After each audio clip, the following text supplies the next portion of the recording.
Popular culture often paints the distant past in broad, cartoonish strokes. We are conditioned to imagine the humans of antiquity as primitive, grunting brutes, cowering in dark caves, clad in ragged pelts, and terrified of a world they could not comprehend. We envision a lesser draft of humanity, separated from us by an insurmountable gulf of intelligence and emotion. But step back 12,000 years, to the year 10,000 BCE, and the reality fractures this myth completely. The people wandering the vast, untamed plains of this prehistoric world were not half-witted cavemen. They were unequivocally, undeniably us. They possessed the exact same brain capacity, the same innate talent for complex language, the same profound grief, and the same burning curiosity that defines humanity today. And they were Homo sapiens with fully modern intelligence, quietly navigating the twilight of one epoch and the dawn of another, standing on the precipice of a transformation that would forever alter the face of the earth. Imagine standing on a high ridge during this forgotten millennium. The air that fills your lungs carries a sharp crystalline chill, a lingering memory of the deep freeze that had gripped the globe for tens of thousands of years.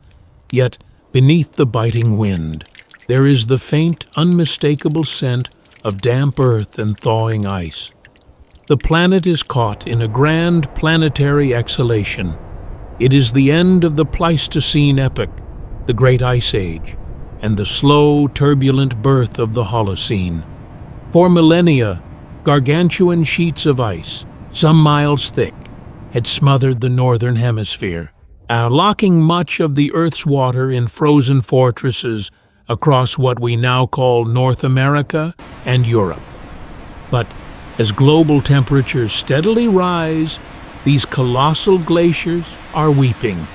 They are fracturing and retreating, unleashing massive torrential rivers of fresh water that carve new valleys and rush toward the oceans. This great melt is relentlessly redrawing the map of the world because so much water had been previously trapped in ice. The sea levels of the deep ice age were drastically lower, exposing vast tracts of land that are completely hidden beneath the waves today. The most famous of these is the Bering Land Bridge, a colossal expanse of tundra that once served as a vital highway between Asia and North America. For countless generations, humans and beasts alike had traversed this bridge, following the rhythmic migrations of prey. But by 10,000 BCE, the swelling oceans are slowly reclaiming the land. The salty waters creep higher year by year, turning valleys into marshes, then into straits, permanently severing the connection between the two great continents. Shorelines everywhere are retreating inland, swallowing coastal plains and forcing nomadic tribes to adapt to a shrinking, shifting geography. As the ice retreats, the ancient flora responds.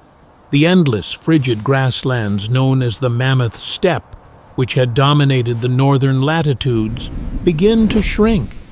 In their place, vast, dense forests of birch and pine silently march across Europe and Asia, rooting themselves in the newly thawed soil.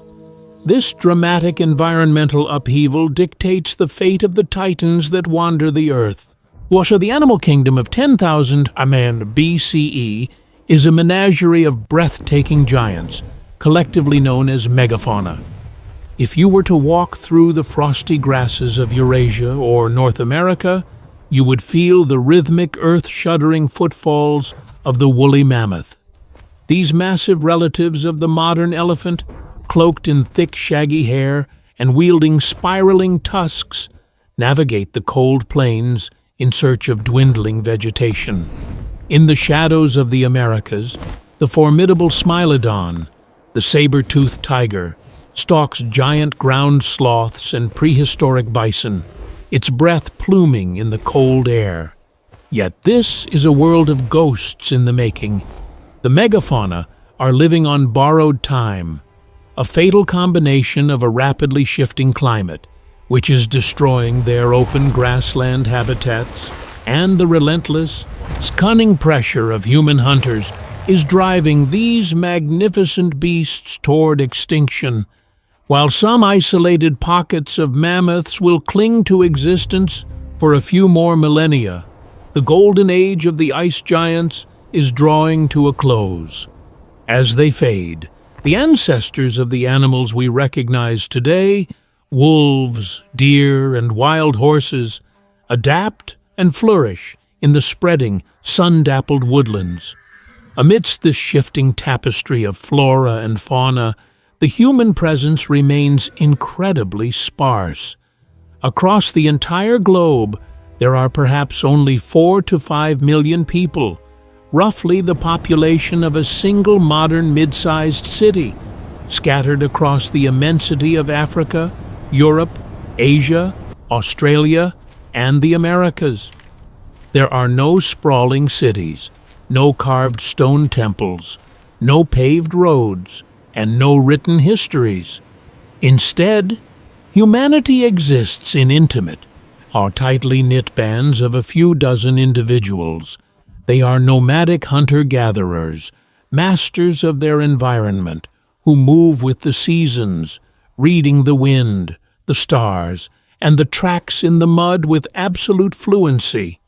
They craft exquisite, highly specialized tools from shattered flint, carved bone, and polished wood. Around their warm, crackling campfires, language flourishes. They tell stories, sing songs, and pass down the accumulated wisdom of survival from one generation to the next.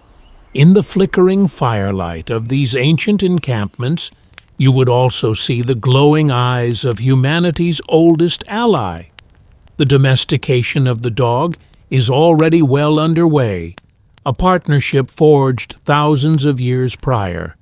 Evolving from ancient wolves, these early dogs sit beside their human companions, sharing the warmth of the fire, and assisting in the hunt, and guarding the camp against the terrors of the dark. It is a profound interspecies bond that underscores the emotional depth and empathy of these ancient people. While most of the world remains blissfully nomadic, a quiet revolutionary whisper is beginning to stir in the fertile regions of the Middle East. Here, in the area that will eventually be known as the Fertile Crescent, some tribes are engaging in an experiment that will alter the trajectory of the planet. Rather than merely foraging for wild grains, they begin to intentionally plant and cultivate them. It is the faintest dawn of the agricultural revolution.